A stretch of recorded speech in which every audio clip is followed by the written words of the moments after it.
Hello everyone, how are you? I hope all of you are doing well. Today in this video I am going to tell you about how English changed life of two of my students. So shall we start? तो ये कहानी शुरू होती है 2021 में. मेरा एक student है अजय, वो मेरे पास आया था 2021 में एसएससी सीजीएल एग्ज़ाम की प्रिपरेशन के लिए. और उसका एक दोस्त है जिसका नाम राज है. वो एक कॉल सेंटर में एज ए टीम लीडर की तरह काम करता था उस समय. और वो दोनों मेरे पास आए थे अपनी इंग्लिश इंप्रूव करने के लिए. जो राज था वो अपनी इंग्लिश स्पोकन इंप्रूव करना चाहता था, और जो अजय था वो अपने कंपटीशन एग्ज़ाम के लिए आया था.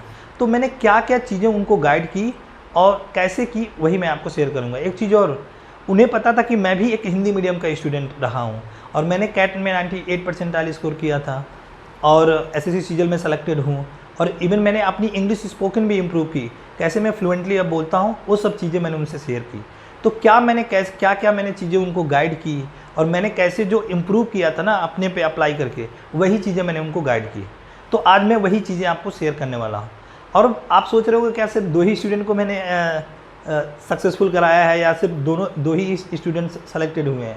तो ऐसी बात नहीं है, मेरे बहुत सारे स्टूडेंट हैं जो सेलेक्टेड हुए हैं. बट वो अभी रिसेंटली वो मुझसे मिलने आए थे 2 वीक पहले, तो इसीलिए वो थोड़ी यादें थी, मैंने आपसे सोचा शेयर करूँ. ठीक है, तो मैं आपको बताता हूँ. पहले मैं अजय के बारे में बताता हूँ. अजय जो एक कॉम्पिटिटिव एग्ज़ाम मैंने बताया ना एसएससी सीजीएल की प्रिपरेशन कर रहा था, तो मैंने क्या उसको टिप्स दिया, वो कैसे अपना एग्ज़ाम क्वालिफाई किया, उसके बारे में बताऊंगा. और वो दोनों अभी क्या करते हैं वो भी मैं आपको डिटेल में बताऊंगा. ठीक है, तो पहले ये सारी चीज़ें हम देखते हैं, फिर उसको लास्ट में मैं बताऊंगा वो क्या है, अभी क्या करना है. ठीक है, चलो. तो सबसे पहले मैं बात करता हूँ ये कॉम्पिटिटिव एग्ज़ाम्स के बारे में, कि एसएससी बैंकिंग सीडीएस हो गया, एनडीए हो गया, कैट एग्ज़ाम हो गया, किसी भी एग्ज़ाम की प्रिपरेशन आप कर रहे हो, तो आप कैसे इस कॉम्पिटिटिव एग्ज़ाम में अच्छा स्कोर करोगे उसके बारे में बताता हूँ. तो देखो, सबसे पहले अगर किसी भी कॉम्पिटिटिव एग्ज़ाम की प्रिपरेशन कर रहे हो तो आपको सबसे पहले क्या करना है ना, उसके सिलेबस के बारे में देखना कि उसका सिलेबस क्या है. तो देखो, इसमें जो सिलेबस है आपका, मैं अगर बात करूँ कॉम्पिटिटिव एग्ज़ाम में, तो वो हमारे ये है सारे. मैं स्पेशली आज बात कर रहा हूँ ग्रामर की. मैंने आपको जब स्टार्टिंग में अपनी इंग्लिश प्रिपरेशन स्ट्रेटेजी बताया था कि how to prepare English for any competitive examination within 3 to 4 months, वहाँ पे मैंने डिटेल में बताया था कि इंग्लिश में कितने सेक्शन होते हैं और उनको कैसे कैसे प्रिपेयर करना है. वहाँ पे ये जो ग्रामर वाला सेक्शन है वहाँ पे थोड़ा उतना डिटेल में नहीं बताया था. आज मैं आपको पूरी डिटेलिंग में बताऊँगा. वहाँ डिटेल में बताया था बट पूरा डिटेल में नहीं बता पाया था. ओवरव्यू आप बोल सकते हो कि ओवरव्यू दिया था, डिटेल में नहीं बताया था वहाँ पे. अभी मैं आपको पूरा डिटेल में बताऊँगा आपको कि कैसे ग्रामर की आपको अपनी प्रिपरेशन करनी है. तो सबसे पहली बात तो देखो, मैंने बोला ना इसके सिलेबस के बारे में देखो कि क्या क्या चीज़ें हैं जो आपके एग्ज़ाम में पूछी जाती हैं. तो ये सारी जो चीज़ें हैं जो आपके एग्ज़ाम्स में पूछी जाती हैं, आपका हो गया बेसिक्स जो हो गया, जो आपको प्रिपेयर करनी होती है. और बाकी जो चीज़ें हैं, वर्ब्स हो गया, टेंस हो गया, वॉइस हो गया, नरेशन, सब्जेक्ट वर्ब एग्रीमेंट हो गया, conditional sentences, question tag, noun, pronoun, adjective, conjunction, article, preposition और एडवर्ब, ये चैप्टर्स होते हैं जो ग्रामर के लिए आपको प्रिपेयर करने होते हैं. इनमें अगर मैं बात करूं बेसिक्स में क्या आपको करने होते हैं, तो बेसिक्स में आपको बेसिकली वही होता है कि आपको नाउन पहचानने आना चाहिए, प्रोनाउन, बेसिक आपको पूरा डिटेल में नहीं. पूरा डिटेल में तो क्या रूल है नाउन के रिगार्डिंग, क्या प्रोनाउन के रिगार्डिंग रूल है, एडजेक्टिव के रिगार्डिंग क्या रूल है, वो तो हम देखेंगे जब पूरा डिटेल में पढ़ेंगे तो. बट बेसिक्स में सिर्फ आपको ये देखना है कि कौन से नाउन होते हैं, कौन से प्रोनाउन होते हैं, कौन से वर्ब होते हैं, ये आप पहचान सको. इसके लिए आपको बेसिक्स उसका पढ़ना है, राइट. और एक चीज़ और, इसमें आपको जो सेंटेंस के कितने टाइप होते हैं उनके बारे में भी आपको पढ़ना है, राइट. और सेंटेंस में नाउन क्या काम करता है, सब्जेक्ट का, ऑब्जेक्ट का, प्रीपोजिशनल ऑब्जेक्ट का, इन सब चीज़ों के बारे में भी आपको देखना है. ये सब जो भी चीज़ें मैं आपको जब नेक्स्ट वीडियो ले आऊँगा ना वहाँ पे, तो ग्रामर की हम स्टार्टिंग से शुरू करेंगे, मतलब एकदम बेसिक से शुरू करेंगे. और उसमें मैं सबसे पहले आपको बेसिक्स ही पढ़ाऊँगा उसमें. और बेसिक्स में ये पढ़ाऊँगा पार्सिंग. ये पार्सिंग क्या होता है मैं वहाँ पे डिटेल में डिस्कस करूँगा, लेकिन अभी के लिए मैं थोड़ा बता देता हूँ आपको पार्सिंग क्या होती है. देखो, पार्सिंग बेसिकली होती है कोई सेंटेंस में, कोई भी सेंटेंस है उसमें कोई भी जो वर्ड यूज़ किया गया है उसके फंक्शन के आधार पे ये देखना कि वो किस पार्ट्स ऑफ स्पीच में बिलोंग कर रहा है, और फिर उसके अनुसार ग्रामर के जो भी कंसेप्ट होता है उसको यूज़ करना. ये क्या कहलाता है हमारा पार्सिंग. चलो मैं एग्जाम्पल से आपको समझाता हूँ. जैसे मान लो मैं यहाँ पे कुछ सेंटेंसेस लिख रहा हूँ, जरा देखना. जैसे मैंने यहाँ पे लिखा कि आई इज़ या एम या are the 9th letter of English alphabet. और एक मैंने बोला आपसे आई, इज या एम या are a South Indian movie. और मैंने एक बोला आई, इज या एम या आर अ टीचर। बेसिकली इसमें करना ये है आपको, इसमें ये बताना है कि पहले वाले सेंटेंस में आई के अनुसार यहाँ पे इज एम आर में से क्या लगाओगे, दूसरे में और तीसरे में। तो आप में से 90% लोग यही बोलोगे कि आई के साथ यहाँ क्या लगेगा, सब में आई एम लगेगा सभी में। लेकिन आपकी जानकारी के लिए बता दूं कि आप सभी लोग गलत हो। इसमें ये जो दो शुरू के सेंटेंस है इसमें आई एम नहीं लगेगा, इसमें इज लगेगा। और ये जो लास्ट वाला सेंटेंस है इसमें आई एम लगेगा, इसमें इज नहीं आएगा, ना तो आ आएगा। अब बोलो ऐसा क्यों होगा, तो देखो ऐसा इसलिए होगा क्योंकि आपने जो पढ़ रखा है ना आज तक, वो ये पढ़ा है कि जो आई जब प्रोनाउन की तरह यूज होता है तब वहाँ पे आई एम यूज होता है, न कि आई अगर मान लो नाउन की तरह यूज हो जाए तो। जैसे आप पहले वाले सेंटेंस में देखो, यहाँ पे आई एज नाउन की तरह यूज हुआ, प्रोनाउन की तरह यूज नहीं हुआ है। अब मुझे कैसे पता चला यहाँ पे नाउन की तरह यूज हुआ है? तो यहाँ अगर सेंटेंस के कंटेक्स्ट को पढ़ो तो यहाँ पे आप देखो क्या कहना चाह रहा है कि I the 9th letter of English alphabet. तो यहाँ पे जो आई के लेटर की बात हो रही है, यानी वो जो पर्टिकुलर अल्फ़ाबेट में लेटर आता है उसकी बात हो रही है। तो वो तो हमारा लेटर जो है वो तो एक ही लेटर है ना, वो तो सिंगुलर हुआ ना। तो यानी और मैं उसके लेटर की नाम की बात कर रहा हूँ आई की, तो इसीलिए वो सिंगुलर हुआ। और जब सिंगुलर हुआ तो वर्ब क्या लगाओगे, इज ही लगाओगे ना। अब दूसरे वाले में देखो, यहाँ मैं बात करूँ आई इज एम आर में से क्या लगाओगे, तो यहाँ भी देखोगे तो इज ही लगेगा, क्योंकि यहाँ पे आई कोई प्रोनाउन नहीं है, यहाँ पे एक नाउन है, एक नाम है साउथ इंडियन मूवी का, और नाम है और वो भी सिंगुलर है ना, नाम है तो नाम सिंगुलर है तो ऑब्वियस सी बात है वहाँ पे सिंगुलर है तो वर्ब क्या लगाओगे, सिंगुलर ही लगाओगे ना, तो वहाँ पे इज आएगा। लेकिन नीचे वाले में देखो तो आई के साथ आई एम लगेगा, क्यों? क्योंकि यहाँ पे जो आई है ना, यहाँ पे ये प्रोनाउन है। कैसे पता चला प्रोनाउन है? तो यहाँ पे ये एक नाउन की जगह पे यूज हुआ है। मैं यहाँ पे अपना नाम लिख दूँ या मैं आई लिख दूँ, बात तो एक ही है ना। मैं लिख दूँ इरफान इज ए टीचर, तो वहाँ पे मेरा इरफान नाम है, तो नाम है तो सिंगुलर हो गया तो इज हो गया। यहाँ पे उसकी जगह में मैंने प्रोनाउन यूज कर दिया, तो आई के अनुसार यहाँ पे प्रोनाउन जब होता है तो क्या लगता है, आई एम, तो I am a teacher. I hope आपको समझ में आया होगा कि पार्सिंग क्या होता है। अभी जो मैंने पार्सिंग बताया ना, पार्सिंग का बस एक छोटी सी झलक दिखाया है। पार्सिंग बहुत ही वास्ट है, मतलब बहुत वास्ट नहीं है, वास्ट इन द सेंस कहने का मतलब है आप बहुत वास्ट जो बड़े बड़े सेंटेंसेस होते हैं ना, उनको आप पार्सिंग की मदद से, पार्सिंग ज़्यादा से ज़्यादा आप 10 से 15 मिनट के अंदर सीख जाओगे। वो क्या होता है मैं डिटेल में आपको बताऊंगा, लेकिन वो बहुत वास्ट सेंटेंसेस जो होते हैं ना, उन पे अप्लाई करके बहुत ही आसानी से उसमें एरर ढूंढ सकते हो। और इवन आप समझ सकते हो सेंटेंसेस की स्ट्रक्चरिंग को, कि वो सेंटेंस स्ट्रक्चर कैसे किए गए हैं, और उसमें कौन सा वर्ड किस पार्ट्स ऑफ स्पीच में बिलोंग कर रहा है, तो वो सब चीज़ें हैं। तो इसीलिए आपको पार्सिंग सीखना बहुत ही ज़रूरी है।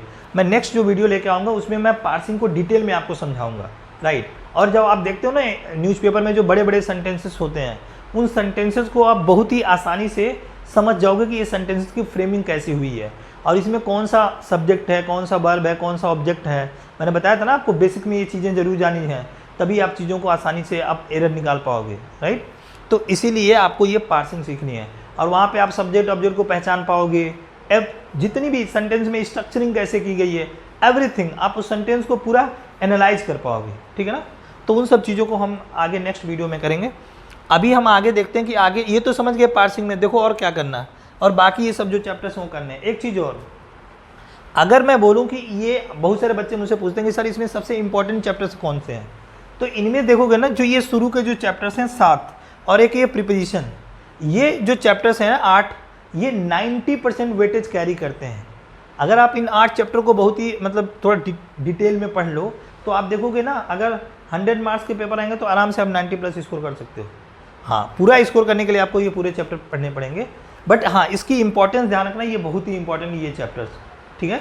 तो आपको इनको डिटेल में करना है, और कैसे करना है इन चैप्टर्स को, जितने भी सारे चैप्टर हैं उनको मैं आपको बताता हूँ। देखो सबसे पहले क्या करना है, आपको एक कोई चैप्टर उठाया, लेट्स से वर्ब उठाया आपने, वर्ब्स में जो भी चीज़ें हैं आपने उसको पढ़ा, बेसिक्स जो भी है उसमें मोडाल्स के बारे में पढ़ा, और जो भी चीज़ें हैं उसको पढ़ा, और उस पर बेस्ड जो क्वेश्चंस आते हैं ना उनको प्रैक्टिस करना है। देखो सबसे पहले आपको करना ये है, देखो आपको प्रैक्टिस जो भी करनी है चैप्टर वाइज करनी है। जैसे वर्ब चैप्टर उठाया, उसमें जो भी क्वेश्चंस आए हैं उनके प्रीवियस ईयर के, उन चैप्टर वाइज प्रैक्टिस करो, राइट। सबसे पहले ऐसे ही वर्ब हो गया, नाउन हो गया, एडजेक्टिव हो गया, जितने भी हैं सभी का चैप्टर वाइज प्रैक्टिस किए। फिर उसके बाद से आपको क्या करना है ना, जब सारा कंप्लीट हो जाएगा तो आपको मिक्स क्वेश्चन की प्रैक्टिस करनी है। और ये जो मिक्स क्वेश्चन की प्रैक्टिस करनी है, ध्यान रखना ये दोनों PYQ से करोगे तो बेहतर होगा। क्योंकि देखोगे आपके एग्जाम में ना जो 90% क्वेश्चन आते हैं, 80 to 90% क्वेश्चन सारे वो प्रीवियस ईयर के ही होते हैं, लेकिन उसमें कुछ नए भी क्वेश्चन आते हैं। तो नए क्वेश्चन के लिए क्या करना है, आपको मॉक टेस्ट देना है और मॉक टेस्ट को देखकर उसको एनालिसिस जरूर करना है। ये वाला पोर्शन बहुत इंपॉर्टेंट है। ये कि नहीं सिर्फ मॉक टेस्ट दिए जा रहे हो, मॉक टेस्ट इंप्रूव नहीं होगा, आपको उसकी एनालिसिस जरूर करनी है। एनालिसिस में ये देखा जाता है कि हमने जो क्वेश्चन किया है क्या वो ग्रामर का तुक्के से तो सही नहीं आ गया, या अगर तुमने नहीं किया तो क्यों नहीं किया, क्या ग्रामर के रूल्स नहीं पता थे या क्या नहीं पता था जो मैं नहीं कर पाया। अगर वो नहीं पता तो उसको लिख लो, राइट, और उसको लिख लो और उसको रिवाइज किया करो मल्टीपल टाइम्स। तो फिर देखोगे नेक्स्ट टाइम अगर उस टाइप का एरर आएगा तो बहुत ही ईजिली आप कर पाओगे, ठीक है ना। तो ये आपको करना है। और लास्ट देखो ये आपको जरूर करना है, जब भी कोई भी चीज़ रीडिंग कर रहे हो ना इंग्लिश में, तो आप उसमें पार्सिंग का यूज़ किया करो। पार्सिंग से भी उस सेंटेंस को देखा करो। अब ये पार्सिंग से देखने से ना आपकी ग्रामर की जो समझ है वो बढ़ेगी, ठीक है ना, और आप सेंटेंसेस में एरर को बहुत ही आसानी से ढूंढ पाओगे। देखो जब आप रीड करोगे तो ऑब्वियस सी बात है जो भी चीज़ रीड करोगे तो वो तो सही होगी, लेकिन जो ये पार्सिंग के नज़रिए से देखने से ना वो आपको सारी चीज़ें अलग अलग दिखेंगी। हर वर्ड का फंक्शन समझ में आएगा, हर वर्ड का पार्ट्स ऑफ स्पीच समझ में आएगा। तो जब एरर वाला जब सेंटेंस आएगा तो आप उसमें क्या कर पाओगे, जब एरर वाला सेंटेंस आएगा तो आप उसमें आसानी से एरर को ढूंढ पाओगे, ठीक है ना। तो ये चीज़ आपको करनी है। इसीलिए जब भी कभी भी रीडिंग करो ना इंग्लिश की, तो आप उसमें ध्यान पे रखना है कि उसको पार्सिंग के पर्सपेक्टिव से भी देखना है। अब वो पार्सिंग क्या होता है उसके लिए अगली वीडियो आप देखोगे तो बहुत ही अच्छे से समझ में आएगा, ठीक है। चलो, आई होप आपको ये स्ट्रेटेजी समझ में आई होगी कि अगर आपको अपनी इंग्लिश में ग्रामर वाला सेक्शन में स्पेसिफिकली अगर अच्छा स्कोर करना है तो ये स्ट्रेटेजी आपको फॉलो करनी है, राइट। तो ये तो रहा आपके कॉम्पिटिटिव एग्जाम्स के लिए। अब मैं बात कर रहा हूँ अगर आप अपनी स्पोकन इंप्रूव करना चाहते हो तो वो कैसे करोगे उसके बारे में बताता हूँ। चलो, तो अब बात करते हैं कि इंग्लिश स्पीकिंग के लिए आपको क्या क्या ग्रामर में चीज़ें पढ़नी है, राइट। तो देखो इंग्लिश स्पीकिंग के लिए अगर मैं बात करूँ तो ग्रामर की ज़रूरत बिल्कुल नहीं होती है अगर आपको उस इन्वायरमेंट में रह रहे हो जहाँ पे हर कोई इंग्लिश बोलता है, राइट। इवन आप देखोगे बहुत से अनपढ़ लोग होते हैं वो भी बहुत अच्छी इंग्लिश बोलते हैं। वाई? बिकॉज वो उस इन्वायरमेंट में रहते हैं। इन्वायरमेंट इन द सेंस कहने का मतलब है अगर आप कहीं भी हो जहाँ पे हर कोई इंग्लिश बोल रहा है, अब कहीं भी जा रहे हो तो इंग्लिश में कई चीज़ें पढ़ रहे हो, सब चीज़ इंग्लिश में कर रहे हो, ऑब्वियसली बात है उस इन्वायरमेंट में ऑब्वियसली स्पॉन्टेनियसली आप बोलने लगोगे, चाहे आप पढ़े लिखे हो या ना पढ़े लिखे हो। लेकिन अगर मान लो कि आप स्टार्टिंग में अगर आप पढ़े लिखे हो और थोड़ा सा आपकी ग्रामर की नॉलेज है, अगर नहीं पढ़े लिखे हो तो शायद समय लग जाएगा, लेकिन अगर आप पढ़े लिखे हो, अगर थोड़ा आप स्टार्टिंग से स्टार्ट कर रहे हो तो आप किन किन चैप्टर्स पे ग्रामर पे फोकस करोगे वो मैं आपको बताता हूँ। देखो वो ये चैप्टर्स हैं, इन चैप्टर्स पे आप फोकस कर सकते हो। वो ये हैं, आपको बेसिक्स पढ़ना है जो भी ग्रामर के हैं, फिर उसके बाद से वर्ब्स पढ़ना है चैप्टर, फिर आपको टेंस, मोडाल्स, वॉइस और प्रीपोजिशंस, ये चैप्टर्स हैं जो आपके इंपॉर्टेंट हैं। इनमें से भी देखोगे ये जो दो चैप्टर हैं टेंस और मोडाल्स, अगर आपको ये दोनों आते हैं तो आप बहुत ही ईजिली आसानी से फ्लुएंटली बोल सकते हो आप, राइट। तो ये चीज़ें आपको ध्यान रखनी है, टेंस और मोडाल्स पे बहुत अच्छी कमांड बनानी है। और ये वर्ब में क्या करना है, तो वही बेसिक जो वर्ब्स होती हैं उनको आपको याद करना है और उनकी फॉर्म्स को भी याद करना है, जैसे go, went, gone, fly, flew, flown, ये सब सारी वर्ब्स होती हैं तो उनको आपको ये करना है, राइट। तो अगर आप इतने चैप्टर्स ग्रामर के अगर आप कर लेते हो ना तो ये मोर देन सफिशिएंट है आपके स्पोकन के लिए, ठीक है।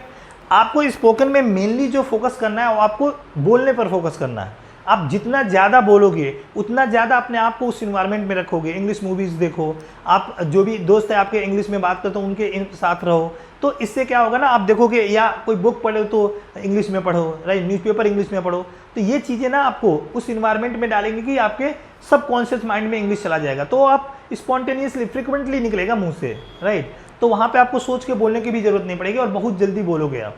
लेकिन स्टार्टिंग के लिए ना आपको ये बेसिक जो चैप्टर्स होते हैं वो पढ़ने चाहिए।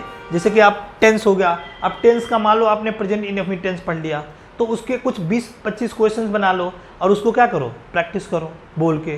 तो ये स्टार्टिंग के लिए कर सकते हो। बट आप ध्यान पर रखना इंग्लिश जब ही आएगी जब अपने आप को उस इन्वायरमेंट में डालोगे जहाँ पे अपने हर समय क्या है इंग्लिश में चीज़ों को कर रहे हो, पढ़ रहे हो इंग्लिश, बोल रहे हो इंग्लिश, तभी वो आप कर पाओगे। अब ये नहीं होगा कि आप सिर्फ टेंस से और ये सब सीख जाओगे तो आप बोल लोगे, ग्रामर पढ़ने से हो जाएगा। आपको अपने आप को बोलना पड़ेगा उस चीज़ को, राइट।